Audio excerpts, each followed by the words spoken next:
सितंबर का महीना जब स्टार्ट नहीं हुआ था तो यहाँ पर उससे पहले से ही मैंने आपको वार्न करना स्टार्ट कर दिया था कि यहाँ पर सितंबर का महीना जो है ना हिस्ट्रिकली ही हमने देखा है कि एक तरह से जो है बेरिश रहता है। यहाँ पर आपके सामने सितंबर के महीने से पहले की मेरी वीडियोस यहाँ पर आप देख सकते हो कि 28 अगस्त की वीडियो है।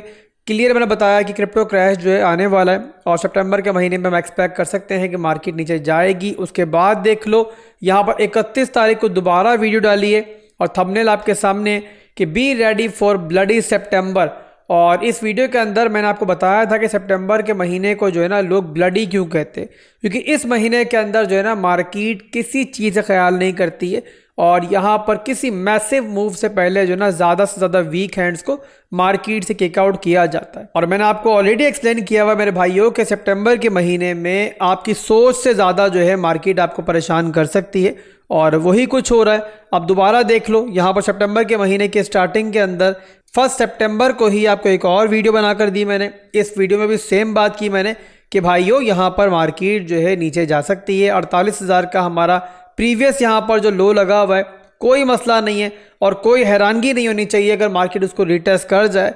और उसके बाद दोस्तों सबसे इम्पॉर्टेंट वीडियो, अब ये वीडियो बनाई है मैंने सितंबर 2 को।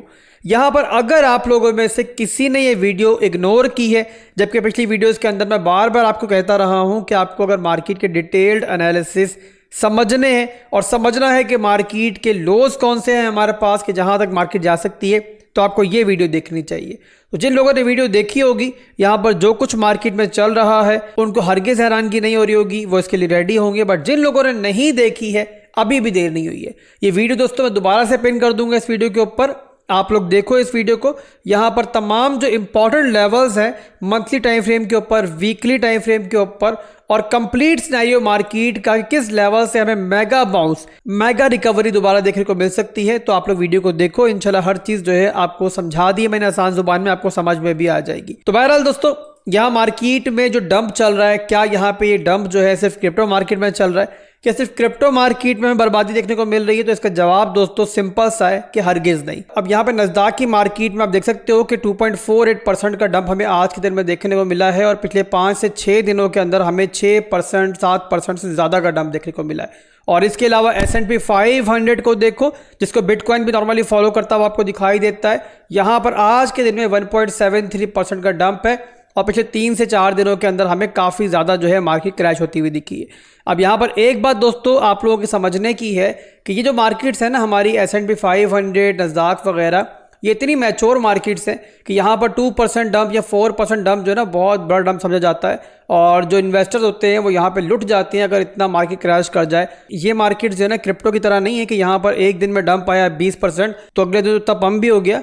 यहाँ पे 4-5% मार्केट रिकवर होने में जो है ना अगलों की जान निकाल देती है। तो यहाँ पर सूरत हाल जो चल रही है ना मार्केट की ओवरऑल चल रही है, सिर्फ क्रिप्टो का कसूर इसके अंदर नहीं है। यहाँ पे फ़र्क सिर्फ इतना है दोनों मार्केट्स के अंदर कि क्रिप्टो मार्केट के अंदर जब डंप आ रहा है ना, और चाहे डंप हमें 20 से 25% भी आता हुआ दिखे, तो वो आपको दिनों के अंदर जो है रिकवर होता हुआ भी दिख जाएगा जब मार्केट पॉजिटिवली मूव होगी।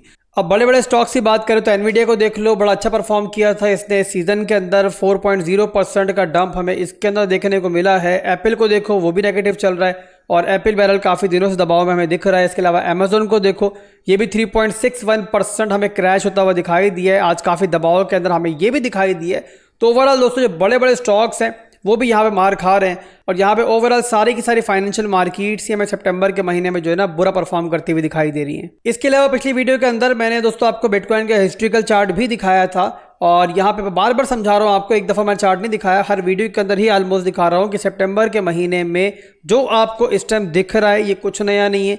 माजी में हमेशा हमने ऐसा ही देखा है और यहाँ पे 2013 से लेकर अब तक जो है ना सिर्फ 3 बार ऐसा हुआ है कि मार्केट ने पॉजिटिव क्लोजिंग की है और जो पॉजिटिव क्लोजिंग ली भी है, कोई बहुत बड़ी पॉजिटिव क्लोजिंग नहीं होती है। नॉर्मली मार्केट जो है वो साइडवेज ही चलती है अगर डंप ना भी हो, बट यहाँ पे मेजॉरिटी ऑफ टाइम्स इवन 90% से ज़्यादा टाइम्स जो है मार्केट ने क्रैश ही किया सितंबर के महीने में और वही दोस्तों हमें होता हुआ अभी दिखाई दे रहा है। इसके बाद चलते हैं बिटकॉइन के चार्ट के ऊपर, करंट एनालिसिस करते हैं मार्केट में इस टाइम क्या चल रहा है। Monthly time, weekly time frame के ऊपर दोस्तों मैं ऑलरेडी आपको काफ़ी डिटेल्ड से मार्केट एनालिसिस दे चुका हूं और आप कह सकते हो कि मैंने पूरा डाइसेक्शन कर दिया था मार्केट का उस वीडियो के अंदर। और अगर किसी ने वीडियो देखी होगी वो वाली, तो इस टाइम सारी सिचुएशन जो है उसके सामने पानी की तरह होगी, क्या चल रहा है मार्केट में इस टाइम। और यहाँ फिर भी बहरहाल आप लोगों के लिए मैं यहाँ पे छोटे से एनालिसिस दोबारा से दे देता हूँ यहाँ मैक्रो लेवल के ऊपर, ताकि आपके जहन में ताज़ा हो जाए कि मैंने आपको क्या एनालिसिस दिए हैं ऑलरेडी। अब यहाँ पर दोस्तों मंथली टाइम फ्रेम के अंदर जो है ना हमारे पास जो है ना एक रेंज ड्रॉ हुई हुई है। ओवरऑल दोस्तों आप देख सकते हो कि यहाँ पर बिटकॉइन ने मंथली टाइम फ्रेम की जो हमारी रेंज हाई का एरिया था ना, वहाँ पे डिविएट करते हुए दोबारा क्लोजिंग ले ली थी इस रेंज के अंदर। और यहाँ पर अगर टेक्निकली आप लोग चीज़ों को समझते हो थोड़ा बहुत, तो आपको पता होगा कि जब भी दोबारा क्लोजिंग रेंज के अंदर हो जाती है तो वहाँ पर एक्सपेक्टेशन यही होती है कि मार्केट जो है ना वो जो मिड रेंज है पूरी रेंज की उसको जाके रिटेस्ट कर सकती है। तो यहाँ पर दोस्तों जो हमारा मिड रेंज है वीकली टाइम फ्रेम के अंदर, वो भी यहाँ मैंने मार्क किया हुआ है, ये आपके सामने है। 48,000 का ये एरिया बनता है और पिछले बॉटम के अंदर हमें ये एरिया जो है ऑलमोस्ट रिटेस्ट होता हुआ दिखा था। और उसी के नीचे दोस्तों मार्केट की एक बड़ी इंपॉर्टेंट और बड़ी स्ट्रॉन्ग सपोर्ट मौजूद है। ओवरऑल यहाँ मैं एक्सपेक्ट कर रहा हूँ कि बिटकॉइन अगर इस लेवल तक आता है तो इस लेवल से हमें एक अच्छा बाउंस देखने को मिल सकता है। और यहाँ कुछ ऐसी सिचुएशन बन सकती है अगर इस लेवल में मार्केट आए कि यहाँ पर जो हमारा प्रीवियस लो बना हुआ है उसके नीचे से इस तरीके से मार्केट जो है लिक्विडिटी हंटिंग करे और दोबारा रिक्लेम करके एक पंप की तरफ जाए। और यहाँ पर एक बात आपने जहन में रखनी है, अक्सर मैं आप लोगों को समझाता हूँ फिर भी आप लोग भूल जाते हो कि जब भी मंथली टाइम फ्रेम पे मैं आपको एनालिसिस दे रहा हूँ तो इसका मतलब ये नहीं है कि मैं कल या परसों के एनालिसिस दे रहा हूँ। लोग मंथली टाइम फ्रेम को देख के लॉन्ग और शॉर्ट कर रहे होते हैं और उसके बाद जब रगड़े जाते हैं तो बोलते हैं यार हमने तो एनालिसिस देखे थे। तो एक बात याद रखो, मंथली टाइम फ्रेम के बीच में जो है ना एक बहुत बड़ा इंटरनल स्ट्रक्चर होता है और जो भी लेवरेज ट्रेडिंग होती है ना हमेशा इंटरनल स्ट्रक्चर के अंदर होती है। जो मैक्रो लेवल के एनालिसिस होते हैं वीकली के मंथली के, उनको नॉर्मली हम मार्केट की मिड टर्म की सिचुएशन देखने के लिए समझते हैं। तो ये चीज़ आप लोगों ने जो है ना हरगिज कभी भी नहीं भूलनी होती जब भी आपको मैक्रो लेवल के एनालिसिस दिए जा रहे होते हैं। तो ये ओवरऑल मंथली टाइम फ्रेम की रेंजेस हैं। इसके अलावा वीकली के अंदर दोस्तों आपको दिखाएं तो हमारा ट्रेंड जो है मैं प्रीवियसली भी आपको बता चुका हूँ कि हमारा ट्रेंड जो है वीकली के अंदर भी नीचे की तरफ है। यहाँ पर जो हमारा स्ट्रक्चर ब्रेकडाउन हुआ था पहली बार वो हुआ था इस लेवल के अंदर, और उसके बाद से बिटकॉइन जो है वो लोअर लोज लोअर हाइज ही बना रहा है वीकली के अंदर भी।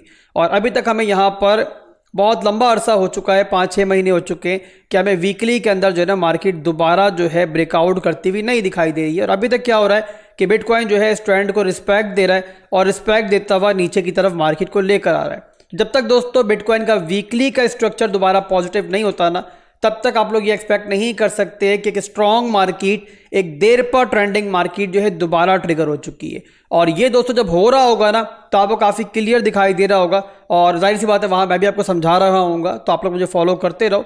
और फिलहाल के लिए हमारा जो स्ट्रॉन्ग हाई का जोन बनता है वो ये वाला जोन बनता है वीकली के अंदर। मैं बात कर रहा हूँ, फिर रिपीट कर दूँ, 64,300 का एरिया।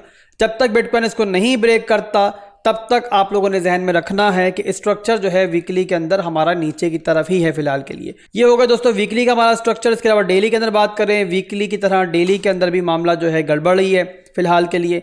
और यहाँ पर आपके सामने है कि बिटकॉइन यहाँ पर भी लोअर लोज लोअर हाइज बना रहा है। यह बना था हमारा लो, फिर बिटकॉइन ने एक हाई दिया था हमें, और अब यहाँ पर एक नया लो देने के बाद, एक नया हाई देने के बाद अब बिटकॉइन यहाँ पर एक नया लो बनाने की तैयारी कर रहा है। तो यहाँ पर डेली के अंदर भी क्या दिख रहा है आपको कि बिटकॉइन यहाँ पर एक बेरिश ट्रेंड के अंदर है। और यहाँ पर भी दोस्तों जो हमारा स्ट्रॉन्ग हाई का जोन है वो वही जोन है जो मैंने बताया आपको कि वीकली के अंदर हमारा स्ट्रॉन्ग हाई का जोन है। तो डेली के अंदर भी और वीकली के अंदर भी मामला जो है ना वो लगभग सेम ही चल रहे हैं। इसके अलावा दोस्तों अगर मजीद हम नीचे के टाइम फ्रेम पे जाएं, 4 घंटे के टाइम फ्रेम पे जाएं, तो वहां पर भी हमें दिखाई देगा कि ट्रेंड जो है ना वो काफ़ी देर से नीचे की तरफ ही है।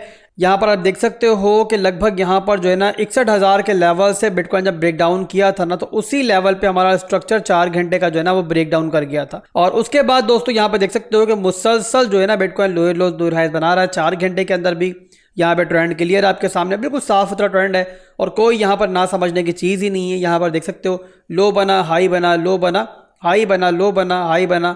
हमारा ट्रेंड जो है मुसलसल रिस्पेक्ट ले रहा है। और इसके बाद देख लो यहाँ पर फिलहाल के लिए मार्केट जो है लोअर लोस लोअर हाइज के अंदर ही है। और अभी यहाँ पर हमें एक नया लो मिल चुका है।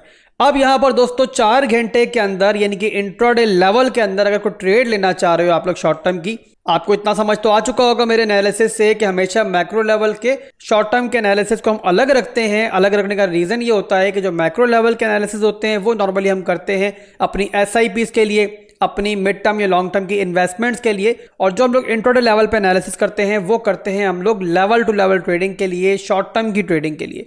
तो यहाँ पर दोस्तों जब तक बिटकॉइन 4 घंटे के अंदर अपना स्ट्रॉन्ग हाई ब्रेक नहीं करता तब तक जो है ना लेवरेज ट्रेडिंग में खास तौर पे आपको संभल के चलना है और यहाँ पर बहुत सोच समझ के जो है ना आपको ट्रेडिंग करनी है। और जब तक आपको प्रॉपर कन्फ्लुएंस ना मिले, मेरा मशवरा यही होगा कि सितंबर के महीने में जो है थोड़ा सा आपने संभल के चलना है। अब यहाँ पर मैं अगर आपको एक नमूना दिखाऊं ट्रेंड में किस तरीके से मैनिपुलेशन सिस्टम चल रही है, तो यहाँ पर आपने नोट करना है। अब यहाँ पर आप देख सकते हो कि बिटकॉइन जो है लोअर लोज लोअर हाइज बना रहा है, बट इस लेवल के ऊपर कैसी मैनिपुलेशन हुई है इस पर आपने गौर करना है। 4 घंटे में आपको दिखाई दे रहा है कि बिटकॉइन ने लो बनाया, फिर हाई बनाया, फिर एक लो मिला छोटा सा हमें, उसके बाद दोबारा जो है ना एक विक ऊपर गई है। अब ये विक किन लोगों के लिए थी? ये विक थी मेरे भाइयों फ्यूचर्स ट्रेडर्स वालों के लिए, उन लोगों के लिए कि जो अपना रिस्क हाई रखते हैं और यहाँ फ्रस्ट्रेट हो चुके हैं ट्रेडिंग ना मिलने की वजह से, जबरदस्ती की ट्रेडिंग करने की ट्राई कर रहे हैं। तो यहाँ पर उनको मैनिपुलेट करके लिक्विडेट किया गया है, उनकी यहाँ पे लिक्विडिटी जो है हजम की गई है। यहाँ पे 1 घंटे के अंदर स्ट्रक्चर ब्रेक आपको क्लियर दिख रहा है, लो बना, हाई बना, लो बना, स्ट्रक्चर ब्रेक हुआ। बट इसके बाद क्या हुआ, रिटेल ट्रेडर्स ने यहाँ पे इंटरनल स्ट्रक्चर के अंदर ब्रेकआउट देखकर 4 घंटे के अंदर जो है वो ट्रेड ली। बट एट दी एंड क्या हुआ दोस्तों कि पूरे का पूरा जो ये मूव था ना, छोटा सा अभी जो आया इस डंप से पहले, ये एक तरह से जो है ना स्टॉप लॉस हंटिंग मूव था। यहाँ पे लोगों के स्टॉप लॉस वगैरह खाए गए जिन लोगों ने जल्दबाजी की थी और फिर मार्केट को दोबारा यहाँ से डंप कर दिया गया। तो इसीलिए दोस्तों ऐसी मार्केट के अंदर जो स्ट्रॉन्ग टाइम फ्रेम है ना हमारी लेवल टू लेवल ट्रेडिंग के लिए, वो 4 घंटे का टाइम फ्रेम है। तो यहाँ पे 4 घंटे के अंदर जब तक बिटकॉइन इस तरीके से स्ट्रक्चर ब्रेक नहीं करता, आप लोग यहाँ पे कोई अच्छी और बड़ी ट्रेड जो है शॉर्ट टर्म की नहीं देख सकते। तो यहाँ पर आप लोगों ने इसी स्ट्रेंथ की बेस पे ट्रेड करना है, ना कि यहाँ ब्लाइंड ट्रेड करना है। जो भी सूरत हाल बनेगी मैं इंशाल्लाह गाइड जारी करूंगा आपको, अकेले आप पे नहीं छोड़ूंगा कि मार्केट में अकेले आप तैरते रहो, आपका गुरु जब मौजूद है। बस यहाँ पर आप लोगों ने मेरी बातों को समझना है और इग्नोर नहीं करना। तो फिलहाल के लिए दोस्तों मार्केट जो है नीचे की तरफ ही चल रही है, तो यहाँ में फॉलिंग नाइफ कैच नहीं करनी है। जब भी हम लोग ऊपर से आती हुई छुरी पकड़ने की ट्राई करेंगे, कैच करने की ट्राई करेंगे, तो हमारे हाथ जख्मी होंगे। तो इसीलिए जब तक यहाँ पर दोस्तों हमें स्ट्रेंथ नहीं मिलती और प्रॉपर इंटरनल स्ट्रक्चर ब्रेकआउट नहीं मिलता, यहाँ पर हम लोग जो है ना ट्रेड वगैरह नहीं देख सकते। तो ये ओवरऑल दोस्तों मार्केट की सूरत हाल चल रही है, शॉर्ट टर्म की भी और मैक्रो लेवल की भी। इसके अलावा मैक्रो लेवल के डिटेल्ड एनालिसिस बताया जैसे कि मैंने आपको ऑलरेडी कर दिए हुए। तो इस वीडियो की एंडिंग स्क्रीन पे आपको वीडियो वो मिल जाएगी, लाजमी देखो। अगर वो देखोगे तो आप लोग यहाँ पे कंफ्यूज नहीं रहोगे मार्केट के अंदर। फिर मिलेंगे इंशाल्लाह बहुत जल्द, दुआ में याद रखिएगा। अल्लाह हाफिज।